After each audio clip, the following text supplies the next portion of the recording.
नरेंद्र को राहुल नहीं देवेंद्र पसंद हैं। अब ये बात किसी से छुपी हुई नहीं है कि नरेंद्र को राहुल पसंद नहीं है, मगर अकलमंद ने इशारों ही घड़ों। प्रधानमंत्री नरेंद्र मोदी आज इशारों में जाट वोट बैंक को साधते हुए नजर आए और कल भी जाटों पर ही डोरा डालते हुए नजर आएंगे जब वो नागौर और अजमेर के बॉर्डर पर पुष्कर में खड़े होकर ज्योति मिर्धा और भागीरथ चौधरी के लिए वोट मांगते हुए नजर आएंगे। जिस तरह से आज उन्होंने देवेंद्र झाझड़िया, सुभकर्ण चौधरी और सुमेधानंद सरस्वती के लिए वोट मांगते हुए नजर आए। प्रधानमंत्री नरेंद्र मोदी का पूरा फोकस राजस्थान में जाट लैंड पर है। इससे पहले भी कोटपुतली में आए थे, वहां पर कांग्रेस के टिकट पर अनिल चोपड़ा चुनाव लड़ रहे हैं। वैसे भी देखा जाए तो राजस्थान में लोकसभा चुनाव में जाटों की भूमिका काफी महत्वपूर्ण होती है। 25 सीटों में 15 टिकट जाटों को बड़ी पार्टियों ने दिए हैं।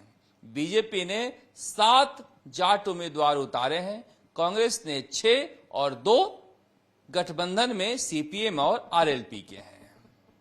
इसलिए ये जो कहा जा रहा है कि इस बार झगड़ा चाहे बाड़मेर जैसलमेर हो या फिर चूरू हो, जाट बनाम राजपूत का है, तो फिर बीजेपी ये कोशिश कर रही है कि चुनाव जाति पर न हो, क्योंकि अगर जाति पर होता है तो फिर बीजेपी के लिए वैसी सीटों पर फंसने वाली स्थिति हो जाती है जहां पर एक जाति बहुलता में है और कांग्रेस उस पर डोरे डाल रही है।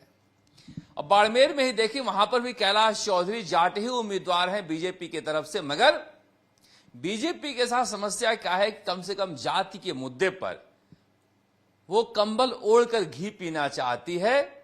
हिंदुत्व उनके एजेंडे में सबसे ऊपर है।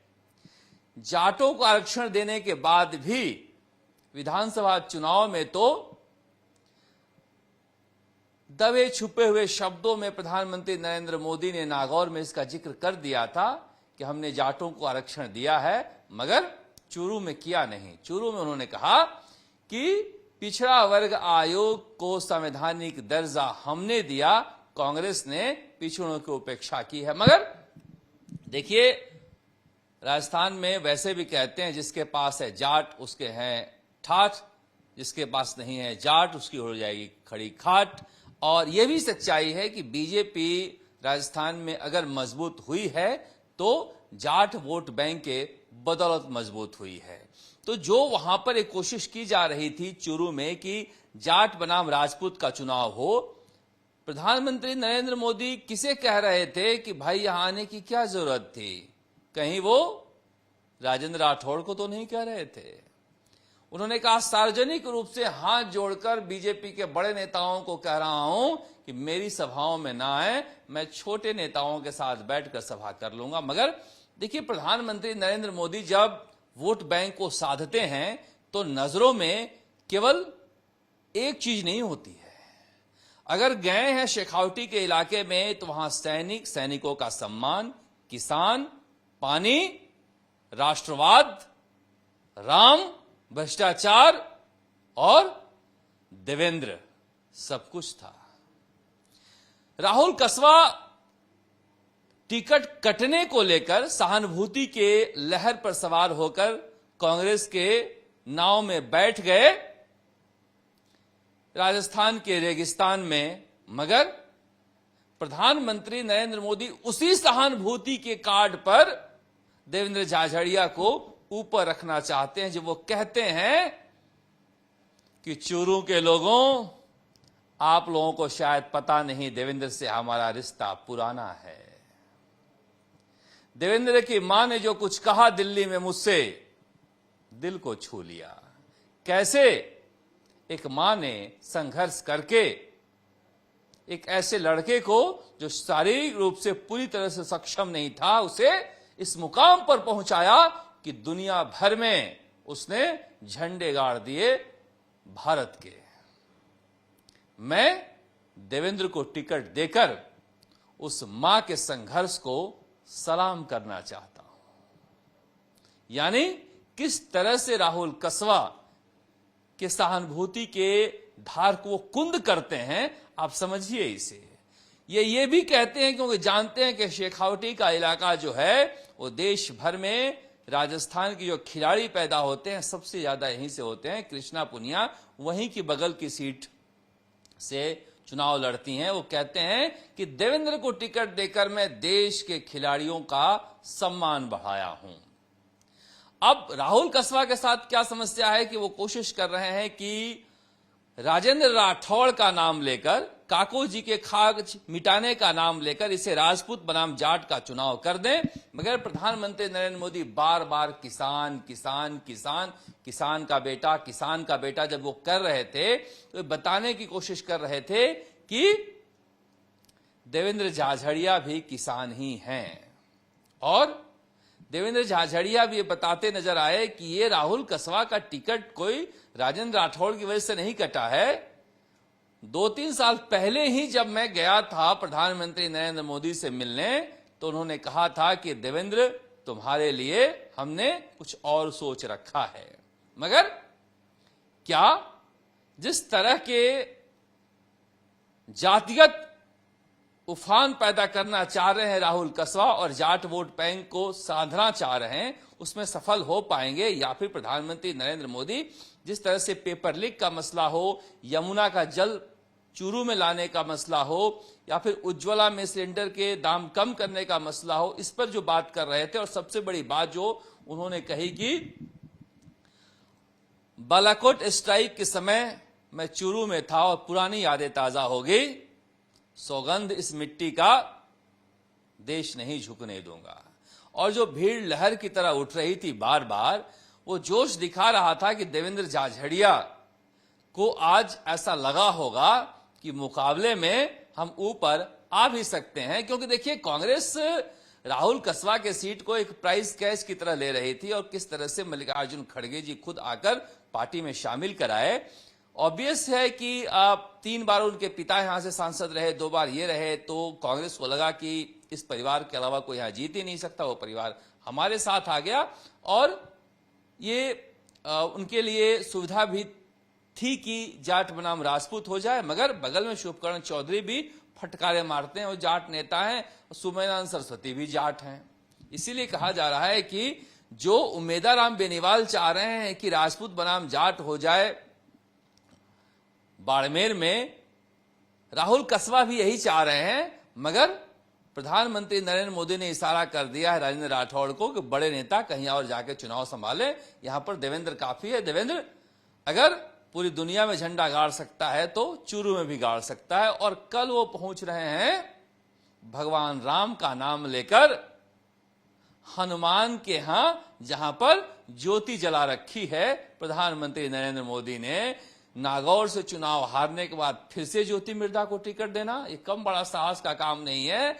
और अजमेर लोकसभा क्षेत्र से मौजूदा सांसद को किशनगढ़ विधानसभा में उतारा, वो तीसरे नंबर पर है, उन्हें फिर टिकट देना यह भी कम बड़ा साहस का काम नहीं है। मगर नरेंद्र मोदी ने कह ही दिया ना, घर में घुसकर मुझे मारना आता है और हम किस मिट्टी के बने हुए हैं आपको पता नहीं है।